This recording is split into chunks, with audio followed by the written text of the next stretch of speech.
Medigadda barrage కుంగుబాటుపై సర్కార్ చర్యలు మొదలుపెట్టింది. ప్రాజెక్టుపై విజిలెన్స్ విచారణకు ఆదేశించింది ఇరిగేషన్ శాఖ. మొత్తం 12 ప్రాంతాల్లో విజిలెన్స్ సోదాలు జరుగుతున్నట్టు ప్రకటించింది సాగునీటి పారుదల శాఖ. హైదరాబాద్తో పాటు కరీంనగర్, భూపాలపల్లి జిల్లా మహదేవపూర్లోని బ్యారేజ్ ఆఫీసుల్లో సోదాలు జరుగుతున్నాయి. మేడిగడ్డకు చెందిన కీలక ఫైళ్లను సీజ్ చేశారు విజిలెన్స్ ఆఫీసర్లు. సోదాల్లో 50 మంది విజిలెన్స్ అధికారులు, సిబ్బంది పాల్గొన్నట్టు తెలుస్తోంది. మరోవైపు హైదరాబాద్ జలసౌధలో సోదాలు కంటిన్యూ అవుతున్నాయి. ఈఎన్సీ మురళీధర్ ఆఫీసులో విజిలెన్స్ అధికారులు తనిఖీలు చేస్తున్నారు. జలసౌధలోని ఇరిగేషన్ శాఖకు చెందిన ఫ్లోర్లలో కాళేశ్వరం ప్రాజెక్టుకు సంబంధించి పలు కీలక విషయాలపై ఆరా తీస్తున్నారు. అయితే జలసౌధలో తనిఖీలు జరుగుతున్న టైంలోనే ఆఫీస్ నుంచి వెళ్లిపోయారు ఈఎన్సీ మురళీధర్. విజిలెన్స్ అధికారులు అడిగిన డాక్యుమెంట్లు ఇచ్చామని చెప్పారు. తనను ఎందుకు చంపుతున్నారు, ఎందుకు హడావిడి చేస్తున్నారని మీడియాపై ఆయన ఫైర్ అయ్యారు. డీటెయిల్స్ శివారెడ్డి అందిస్తారు. శివ, ఈఎన్సీ మురళీధర్ ఆఫీసులో విజిలెన్స్ సోదాలపై అప్డేట్స్ ఏంటి? సూర్య, జలసౌధలో 1, 2, 4, 5 ఈ 4 ఫ్లోర్లలో విజిలెన్స్ వాళ్ళు సోదాలు చేస్తున్నారు. మార్నింగ్ 11కు స్టార్ట్ అయింది, ఇప్పటికీ కంటిన్యూ అవుతుంది. ఈఎన్సీ మురళీధర్ కొద్దిసేపు క్రితమే బయటికి పోయినారు. ఫస్ట్ ఫ్లోర్లో అయితే Kaleshwaram finance corporation, Kaleshwaram project కట్టేందుకు లోన్లు తీసుకొచ్చిన కార్పొరేషన్ అది. కాళేశ్వరం ప్రాజెక్టు కోసమే ఎక్స్క్లూజివ్గా ఆ కార్పొరేషన్ని ఏర్పాటు చేసి ఆ కార్పొరేషన్ అంటేనే 29,000 కోట్ల రూపాయలు గవర్నమెంట్ ఆ కార్పొరేషన్ పేరు మీద లోన్ తీసుకొచ్చింది. ఆ లోన్తోనే కాళేశ్వరం ప్రాజెక్టును నిర్మాణం చేపట్టింది. ఫస్ట్ ఫ్లోర్లో కాళేశ్వరం ఫైనాన్స్ అక్కడ సోదాలు జరుగుతున్నాయి. అక్కడ లోన్ శాంక్షన్ చేసినప్పుడు సబ్మిట్ చేసిన పత్రాలు, తర్వాత సబ్మిట్ చేసినప్పుడు లోన్ తీసుకోవాల్సి వచ్చినప్పుడు వాళ్ళు ఇచ్చిన గ్యారంటీసు, ప్రభుత్వం నుంచి ఇచ్చిన గ్యారంటీసు, ప్లస్ లోన్ ఇచ్చినప్పుడు ఇచ్చిన డిజైన్స్, ఇట్లాంటివన్నీ దానికి సంబంధించిన మొత్తం రికార్డ్స్ అన్ని కూడా స్వాధీనపరచుకుంటున్నారు. ఇక సెకండ్ ఫ్లోర్లో ఈఎన్సీ మురళీధర్ ఛాంబర్ ఉంటుంది, ప్లస్ ఎత్తిపోతల పథకాలకు సంబంధించిన వివరాలు మొత్తం హైడ్రాలిక్ విషయాలన్నీ కూడా అక్కడ ఉంటాయి. మోటార్లు, తర్వాత లిఫ్ట్స్, దానికి సంబంధించిన కొనుగోళ్లు, దానికి సంబంధించిన ఇన్ఫర్మేషన్ అంతా కూడా సెకండ్ ఫ్లోర్లో ఉంటుంది. ఇంకా 4th, 5th ఫ్లోర్లో అయితే రామగుండం ఇంజనీర్స్ ఉంటారు, రామగుండం ఈసీ ఉంటారు, ఈఎన్సీ ఉంటారు. అక్కడ ఇట్లా మొత్తం 4 ఫ్లోర్లలో సోదాలు జరుగుతున్నాయి. చాలా కీలకమైన సోదాలని చెప్పాలి.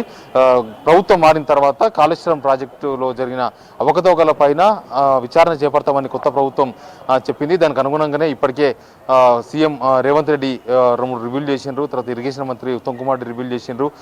కాళేశ్వరం మేడిగడ్డ ఫియర్స్ కుంగిపోయిన తర్వాత, కూలిపోయిన తర్వాత ఎందుకు 100 సంవత్సరాలు వచ్చిన కాళేశ్వరం ప్రాజెక్టు 3 సంవత్సరాలకి అట్లాంటి సిచ్యువేషన్కి వచ్చింది, ఎందుకు ఫియర్స్ కుంగిపోయినాయి, నెక్స్ట్ ఒక 7 బ్లాక్లోనే కాదు మిగతా బ్లాకుల్లో ఏం జరుగుతుందో తెలియదు. అక్కడ కూడా పకడ్బందీగా ఉంది. కేవలం ఇది ఒక్కటి రిపేర్ చేస్తే కాళేశ్వరం ప్రాజెక్ట్ అయిపోతుందని చెప్పే పరిస్థితులు లేకుండా పోయినాయి. అది రిపేర్లు చేస్తున్నా కానీ ఇంకొక దగ్గర అట్లాంటి సమస్య రావచ్చు.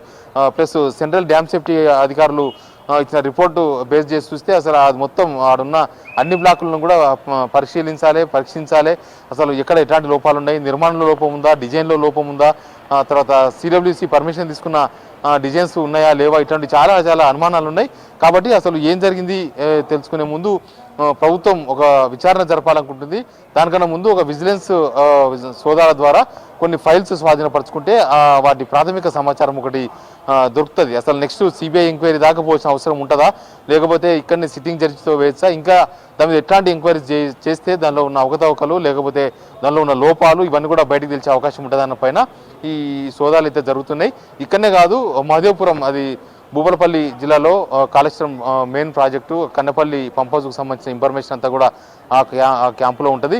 అక్కడి నుంచి కూడా అనేక ఫైల్స్ విజిలెన్స్ వాళ్ళు స్వాధీనపరచుకుంటున్నారు.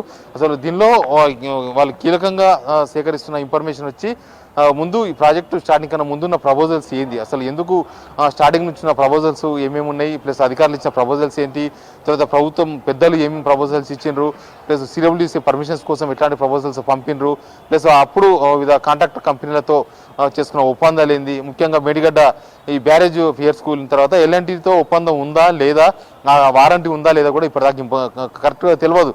వారంటీ ఉందని ప్రభుత్వం చెప్తుంది, వారంటీ లేదని ఎల్ఎన్టీ వాళ్ళు చెప్తున్నారు. ఎలక్షన్స్కి ముందు బీఆర్ఎస్ నేతలు అయితే వారంటీ ఉంది, ఖచ్చితంగా ఎల్ఎన్టీ వాళ్ళే దీన్ని మొత్తం రీకన్స్ట్రక్షన్ చేస్తారని చెప్పారు. కానీ కొత్త ప్రభుత్వం వచ్చిన తర్వాత రీకన్స్ట్రక్షన్ చేయము, మళ్ళీ అగ్రిమెంట్ చేసుకుంటే రీకన్స్ట్రక్షన్ చేస్తాం, లేకపోతే మా పరిధిలో లేదని ఎల్ఎన్టీ ఆఫీసర్స్ చెప్పారు. కాబట్టి దానికి సంబంధించిన రికార్డ్స్ అంతా కూడా స్వాధీనపరచుకుంటున్నారు. మొత్తం రికార్డ్స్ తెచ్చుకుంటే దాన్ని కొద్దిగా రీడ్ చేస్తే అసలు కాళేశ్వరం ప్రాజెక్టు స్థితిగతులు ఏంది, అంతకుముందు అనుకున్నది ఏంది, కట్టింది ఏంది, క్వాలిటీ ఏంది, తర్వాత ఇప్పుడున్న సిచ్యువేషన్ ఏంది, నెక్స్ట్ మెయింటెనెన్స్ ఉందా లేదా, ఆపరేషన్స్ మెయింటెనెన్స్ 4th ఫ్లోర్లో ఉంది, అక్కడ కూడా చాలా ఫైల్స్ విజిలెన్స్ వాళ్ళు తీసుకుంటున్నారు. ఆపరేషన్స్ ప్రాజెక్టు స్టార్ట్ అయిన తర్వాత అక్కడ జరిగిన ఆపరేషన్స్ ఏంది, ఎప్పుడెప్పుడు ఏ టైంలో ఏ కాలంలో ఎన్ని వాటర్ రిలీజ్ చేసిండ్రు, ప్లస్ మెయింటెనెన్స్ ఏంది. ప్రతి ప్రాజెక్టుకు మెయింటెనెన్స్ చాలా ఇంపార్టెంట్. కాళేశ్వరం ప్రాజెక్ట్ అయినా చిన్న చిన్న ప్రాజెక్టులు అయినా మెయింటెనెన్స్ చాలా కీలకంగా ఉంటుంది ఇరిగేషన్ ప్రాజెక్టులో. అట్లా మెయింటెనెన్స్ ఉందా, మెయింటెనెన్స్ పేరు మీద ఏమైనా జరిగిందా, దీనిలో జరిగిన అవకతవకలేంది, ఇట్లాంటి అన్ని అంశాలపైన కూడా వాళ్ళు ఒక రిపోర్ట్స్ అయితే తీసుకుంటున్నారు. ఈఎన్సీ మురళీధరరావు కూడా పోతూ అదే విషయం చెప్పిన వాళ్ళ రికార్డ్స్ అని కూడా మేము వాళ్ళకి ఇస్తున్నాము అని. ఆ రికార్డ్స్ అన్ని స్వాధీనపరుచుకున్న తర్వాత దానిలో కొంత స్టడీ చేస్తే నెక్స్ట్ ప్రభుత్వం స్టెప్ ఏముంటుంది, నెక్స్ట్ ఏం చేయాలి ప్రభుత్వం, నెక్స్ట్ ఎట్లాంటి విచారణ చేస్తే దీనిలో జరిగిన వ్యవహారం అంతా కూడా బయటకు వచ్చే అవకాశం ఉంటుంది. దీనిలో ఆఫీసర్స్ ప్రమేయం ఏంది, అప్పుడున్న పాలకుల ప్రమేయం ఎంత, అసలు దీనికి ఉన్న సాక్ష్యాలు ఏంది, ప్రూఫ్లు ఏంది, ఈ లోన్లు ఇంత తీసుకొని ఎంత ఖర్చు చేసిండ్రు, అసలు దీనిలో ఎంతవరకు కరెక్ట్గా ప్రాజెక్ట్ కోసమే ఖర్చు చేసిండ్రు, దీనిలో వినియోగం అయింది ఎంత, సద్వినియోగం అయింది ఎంత, పాడైంది ఎంత, ఇట్లాంటి అన్ని అంశాలపైన కూడా ఈ ఒక ప్రాథమికంగా రీడ్ చేస్తే వీళ్ళు తీసుకున్న రికార్డ్స్ చూస్తే అర్థమయ్యే అవకాశం అయితే ఉంటుంది. ఈ సోదాలు సాయంత్రం దాకా కొనసాగే అవకాశం కనిపిస్తుంది. ప్రతి ఫైల్ టు ఫైల్ మొత్తం పరిశీలిస్తున్నారు. వాళ్ళకి కావాల్సిన ఫైల్స్ అన్ని కూడా ఎంబడే ప్యాకప్ చేస్తున్నారు. ప్లస్ అధికారులను ఎవరిని కూడా, ఇంజనీర్స్ లోపల ఉన్నారు, వాళ్ళ ఎవరిని ఎంప్లాయీస్ని ఎవరిని కూడా కిందికి పోనట్లేదు. ఎవరైనా పోతా అంటే కూడా ఫోన్లు అక్కడనే విచ్చేసి పోవాలని చెప్తున్నారు. అది కూడా లిమిటెడ్గా బయటికి అయితే పంపిస్తున్నారు. ఎవరు ఇప్పటిదాకా ఆఫీసర్స్ బయటికి రాలే, వాళ్ళందరూ లోపలనే ఉన్నారు. వాళ్ళకి ఏమైనా డౌట్స్ వస్తే ఆఫీసర్స్ని పిలిచి వాళ్ళకి కావాల్సిన సమాచారాన్ని మరీ అడిగి ఎక్కడుందో ఆ ఫైలు, దానికి సంబంధించిన సమాచారం ఎక్కడుంది తెలుసుకొని దాన్ని గ్యాదర్ చేస్తున్నారు విజిలెన్స్ వాళ్ళు. ఎనివే ఇది సాయంత్రం దాకా కొనసాగే అవకాశం కనిపిస్తుంది. కాళేశ్వరం మీద ఏం జరగబోతుంది, కాళేశ్వరంలో జరిగిన అవినీతిని బయటికి తీసుకొస్తాం, అవినీతిని కక్కిస్తామని ఎలక్షన్స్ ముందు కాంగ్రెస్ నేతలు చెప్పారు. ప్రభుత్వం వచ్చిన తర్వాత కూడా ఆ రేంజ్లోనే దీనిలో అవినీతిని బయటికి తీసుకొస్తాం, జనాల ముందు పెడతామని ప్రభుత్వ పెద్దలు చెప్తున్నారు. కాబట్టి ఇదంతా ఒక స్టాండర్డ్గా ఒక ఇన్ఫర్మేషన్ గ్యాదర్ చేస్తే ముందు, తర్వాత జరిగే విచారణ, తర్వాత ఏ టైప్ విచారణ జరగాలి, ఇవన్నీ కూడా క్లారిటీ వచ్చే అవకాశం అయితే కనిపిస్తుంది. కానీ ఒక కాళేశ్వరం విచారణలో మేడిగడ్డ మిగతా కాళేశ్వరం ప్రాజెక్టులో ఏం జరిగింది తెలుసుకునే ప్రక్రియలో భాగంగా జరుగుతున్న మొట్టమొదటి స్టెప్ ఇది. దీని ద్వారా దానికి సంబంధించిన ప్రాథమిక ఆధారాలన్నీ కూడా, ప్రాథమిక సమాచారం అంతా కూడా పూర్తిగా తెలిసే అవకాశం ఉంటుంది. తర్వాత పూర్తి స్థాయి విచారణ, ఎంక్వైరీస్ అవన్నీ కూడా తర్వాత ఉంటాయి.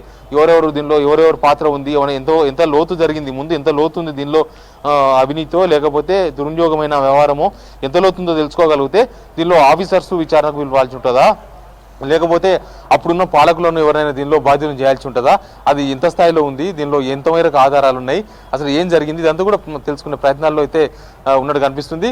ఈ సోదాల తర్వాత బహుశా ప్రభుత్వానికి కూడా కొంత క్లారిటీ వచ్చే అవకాశం ఉంది. శివ, అలాగే మేడిగడ్డపై జిల్లాల్లో సోదాలు ముగిశాయా? అంటే విజిలెన్స్ అధికారులు కీలక ఫైళ్లను సీజ్ చేశారు కదా, సో వాటి వివరాలు ఏంటి?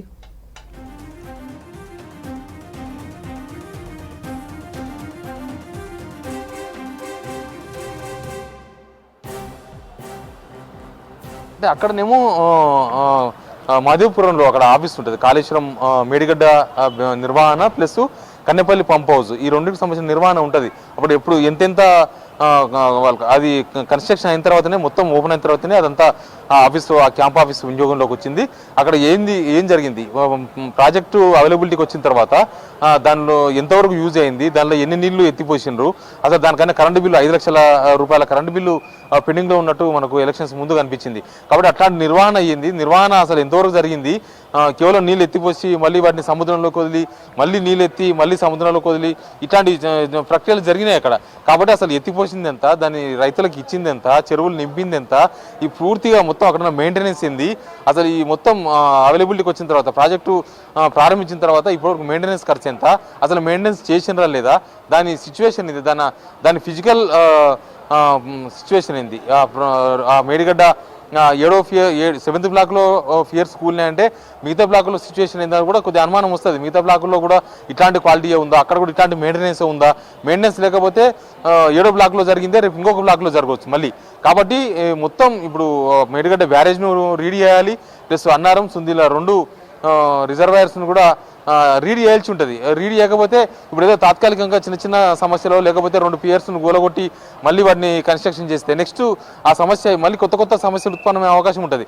కాబట్టి దాన్ని మొత్తం రీడ్ చేయాల్సిన అవసరం ఉంది. ఇప్పుడు సెంట్రల్ ప్రాజెక్ట్స్ సంబంధించిన వాళ్ళు కూడా అదే చెప్తున్నారు.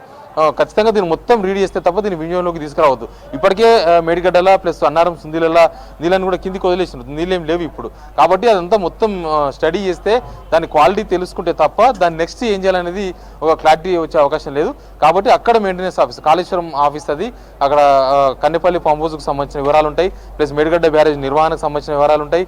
ఇవన్నీ పూర్తి వివరాలు సేకరిస్తే తప్ప దీనిలో ఎంతవరకు దీనిలో జరగడానికి జరిగింది, ఎంతవరకు దీనిలో లోటుపాలు జరిగినాయి, ఎంతవరకు దీన్ని మెయింటైన్ చేయొచ్చు, దీన్ని రీకన్స్ట్రక్షన్ చేయాలంటే ఓన్లీ 2-3 ఆ కూలిపోయిన ఫియర్స్ కడితే సరిపోతుందా, ఇట్లాంటి పూర్తి వివరాలు తెలవాలంటే ఖచ్చితంగా అక్కడ కాళేశ్వరం ఆఫీస్లో ఉన్న రికార్డ్స్ కూడా స్వాధీనపరచుకోవాలి. అదే పని చేస్తున్నారు అక్కడ కూడా. సేమ్ టైం అక్కడ విజిలెన్స్ ఆఫీసర్స్ రికార్డ్స్ను స్వాధీనపరచుకుంటున్నారు. బహుశా సాయంత్రానికి ఏ రికార్డ్స్ వాళ్ళు స్వాధీనపరచుకుంటారు, ఏ ఇన్ఫర్మేషన్ గ్యాదర్ చేస్తారో పూర్తి సమాచారం తెలిసే అవకాశం ఉంటుంది.